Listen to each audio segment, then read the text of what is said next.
Hey guys, welcome back to Burning Rubber Entertainment. And I'm hitting the road soon, so I figured it's a good time to clean all my guns and get them stored for long-term storage, since I plan on hitting the road strong, and I don't need to be home every single day. So I'll probably be out there for a month at a time or so. So I'm gonna go through my safe and oil and clean all the guns up and kind of organize this a little bit better. Got a new rifle and a bunch of ammo, so I got some new ammo cans. I try to keep an ammo can full of every type of ammo that I use. As long as I have an ammo can full of ammo, I feel pretty safe and secure. It's plenty of ammo for me. I try not to stockpile, but you know, when there's a good price, you got to do it. But right now, the prices are still pretty high. And to be honest with you guys, since COVID hit, I mean, every once in a while you can find ammo. You can still find it online if you're willing to pay for it. But I haven't been shooting like I used to. I used to go shooting at least once a month and just rotate through all my weapons and made sure that I was familiar with everything. But to be honest, since COVID, I have only shot my shotgun.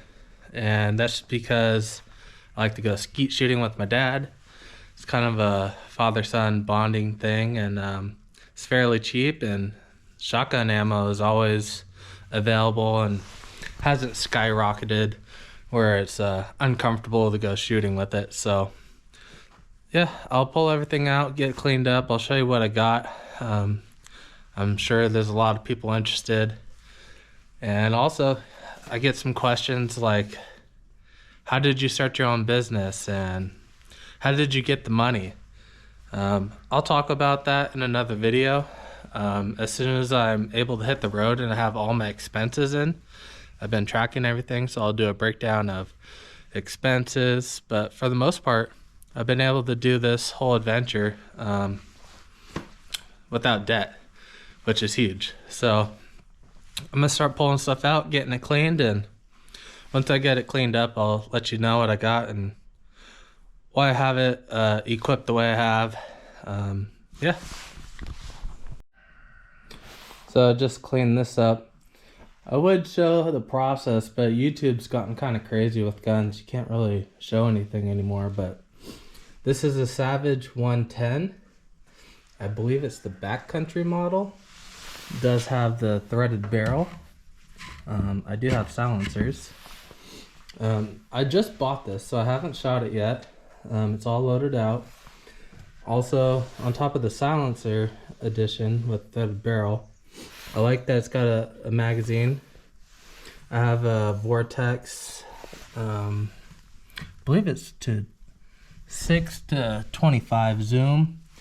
So I should be able to go pretty long range with this. This is a 270 Winchester, and it does have a adjustable cheek comb and rest. So you can fit it to you. I'm really happy with this. I like the loadout. If you got any suggestions, I might put a tripod, but other than that, I think it's pretty well equipped. Probably gonna take this out shooting tomorrow, get it zeroed in. Here, let me put the silencer on it for you. So I got the silencer on. You know, it's a Silencer Co. hybrid, which is really nice. I can switch the hybrid out between rifles and pistols and all different calibers. Highly recommend it. It was my first silencer. Actually, Silencer Co. was doing a promo, buy one get one free. So I got an Octane 45 for free. And yeah, 270 Winchester. So yeah, I'm gonna take this out tomorrow, get it zeroed for 200 yards. I realized I didn't have anything for long range, so I wanted to fill in that gap. this should be capable to go out to 500 yards. Out here in Washington, hunting and all that stuff in the mountains and the terrain, really the farthest you're gonna go is probably 300 yards, but this is a perfect match. I haven't been a hunter, but I'd love to go. If you got any comments on the setup, let me know. But again, I think this is a beauty. All right, I'm gonna get the next one out. All right, next up, I got my CZ Drake. It's Cerakoted in this green. And it's got the adjustable chokes, and it's over under. And I like the strap when I'm skeet shooting, having all the bullets readily available on me at all times. I love it. I have nothing to say about it that is bad. I'm not the greatest skeet shooter, but I do pretty good. Obviously it takes practice. I've only shot it twice, and you know, just need to shoot it more often. But all right, I'm gonna get this cleaned up and broken down and put away. I'm gonna try to put all this stuff away back in its cases, because nothing needs to be readily available. You know what I mean? Nothing needs to be out readily available. So I'm gonna put it back in the case, put it back in the safe, and yeah. All right. And actually, this is the first time I've cleaned this gun. I've shot it twice. I've lubed it when I first bought it, but I haven't cleaned it. I just bought this new cleaning kit from Best Pro Shop. Old clean kit. I've been running for 10 years, you know, so it was time for an update. Yeah, I love it.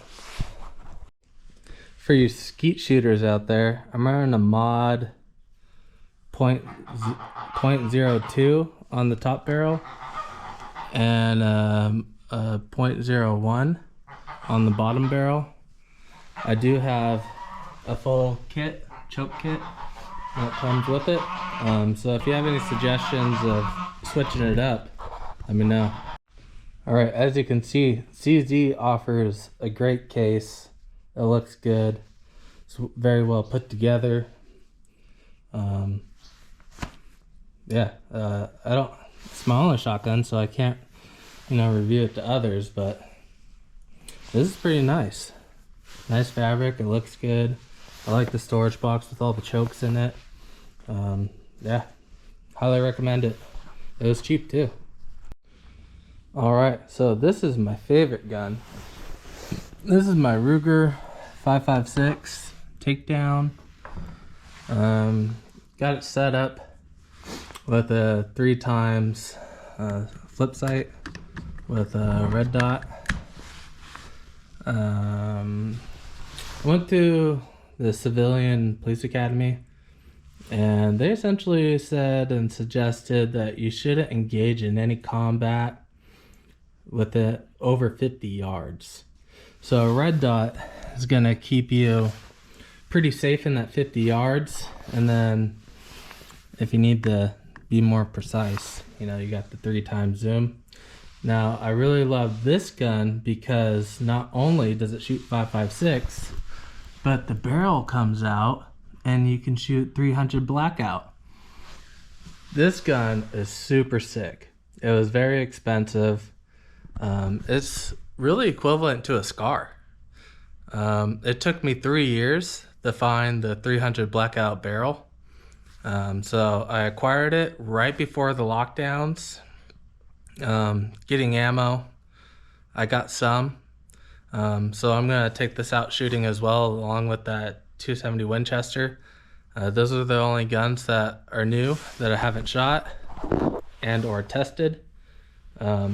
This bird cage does come off, so I'm gonna walk this over to the garage and put it in the vise and take that off, and that way I can switch my silencer from my 270 to my 300 blackout. Anymore, now that I have silencers, I'm only looking for guns that have threaded barrels. My priorities have completely changed, and also I'm very strict about my firearm safety. All of my firearms have a manual thumb safety of some sort. I know I'll get a lot of hate in the comments for that, but that's just what I found is the best. I feel very safe and secure with it. And at the end of the day, it's all about training. If you train with the safety, it's second nature. Even my concealed pistols and stuff, they all have a thumb safety. And I've had a lot of people ask, well, you know, in that blink of a second, you know, you need to pull your gun and, you know, to defend yourself, and you got your safety on. Well, my response to that is that in that blink of a second, your mind is going through so many legal battles, right? You know, the self-defense world and firearms in this day and age in politics is so crazy.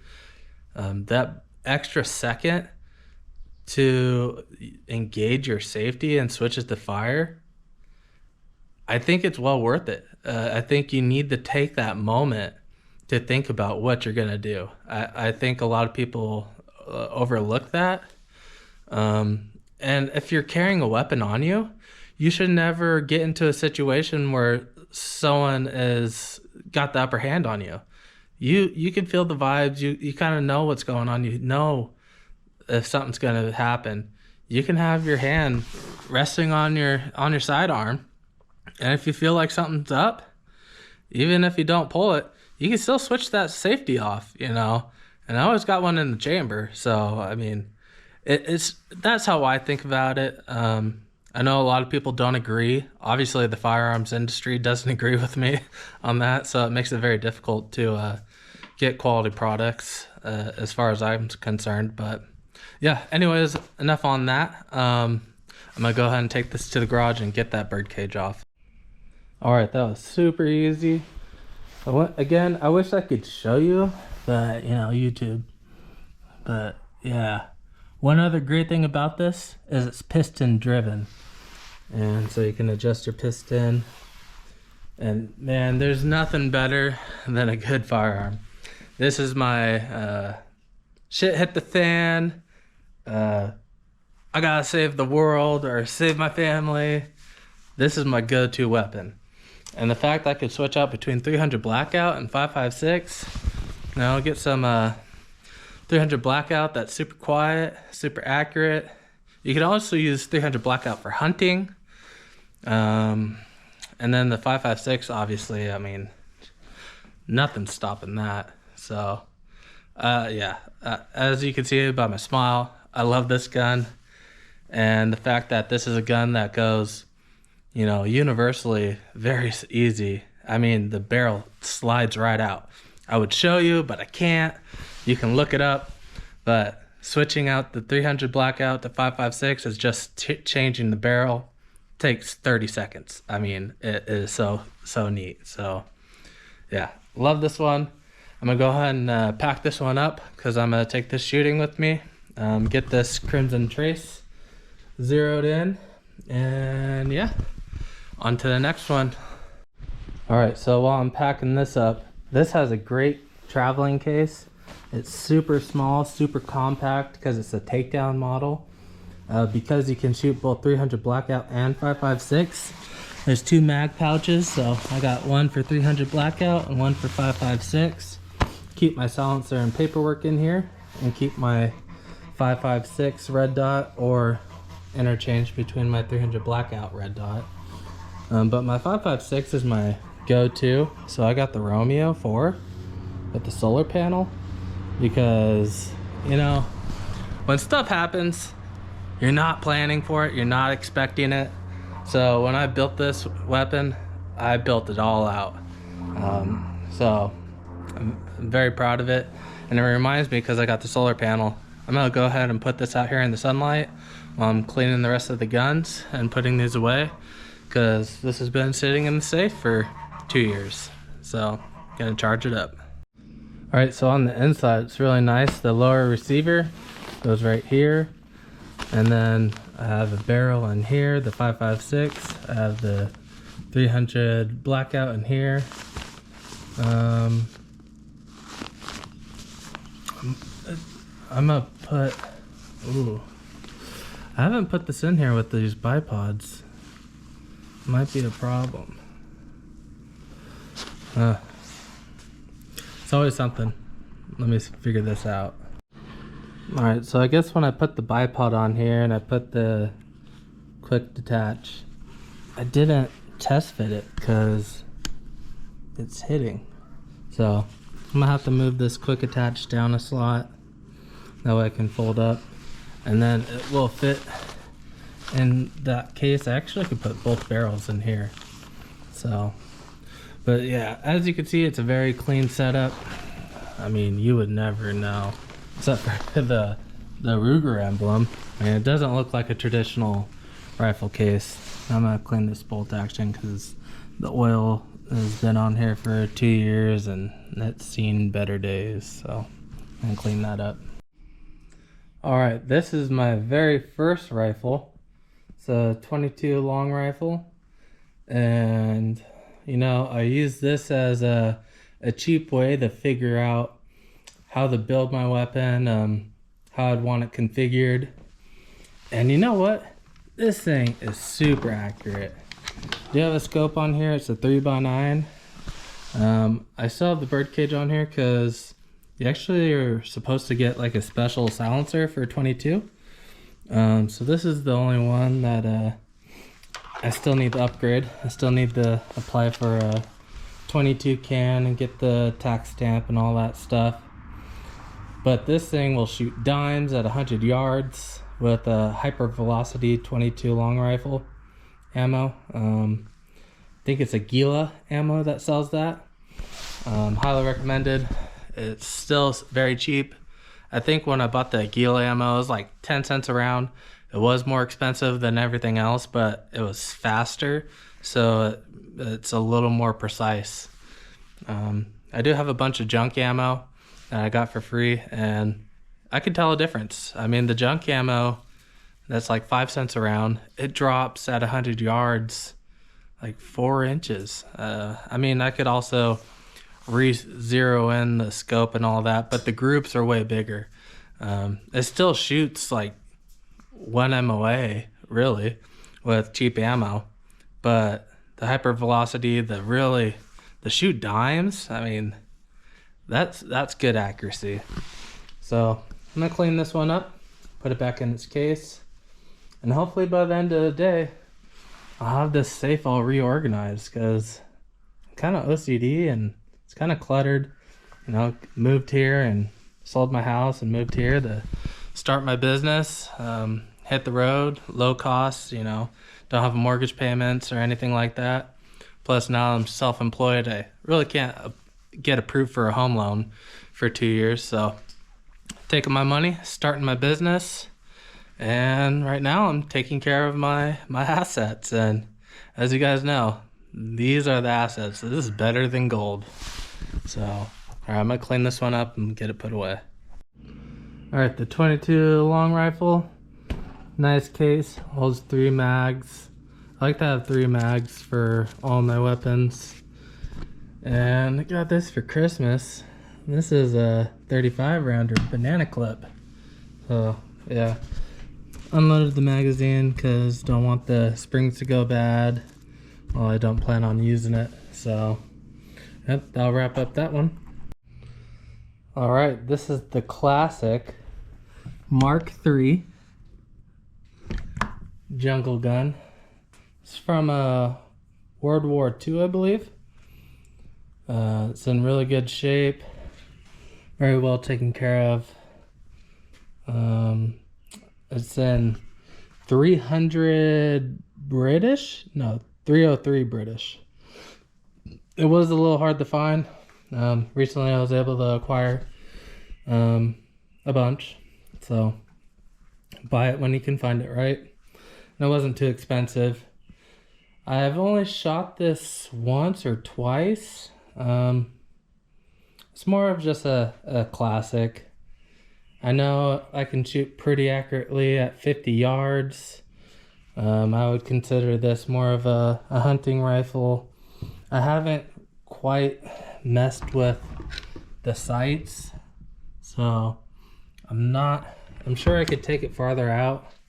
At the time I didn't have a spotting scope. I have one now, so I could definitely take it out and mess with it and see how far I can shoot accurately, but I know confidently within 50 yards I'm good. It does have the bayonet lug. I do not have a bayonet.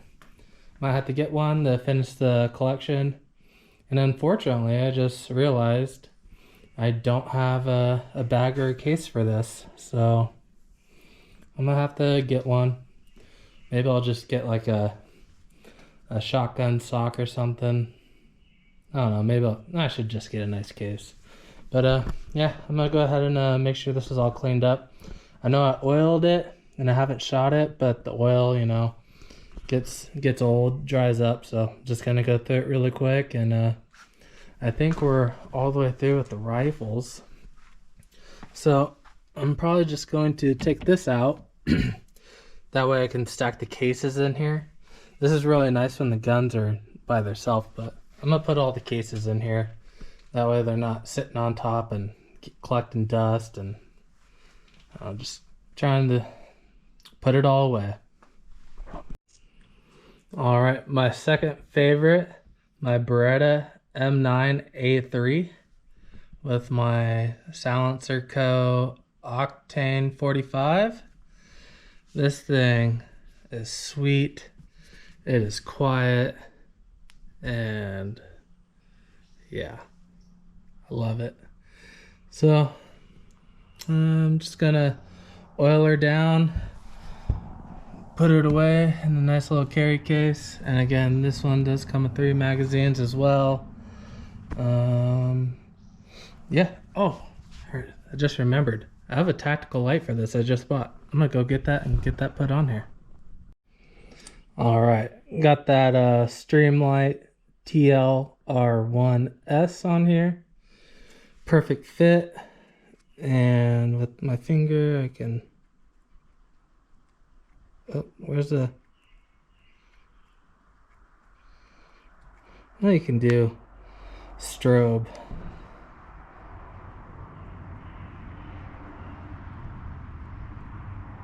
There you go. So yeah, and this thing is bright. This goes with my Ruger takedown.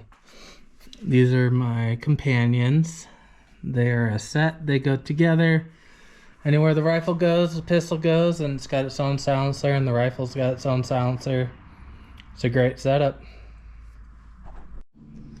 So everything stores nicely in here. Even got the flashlight on.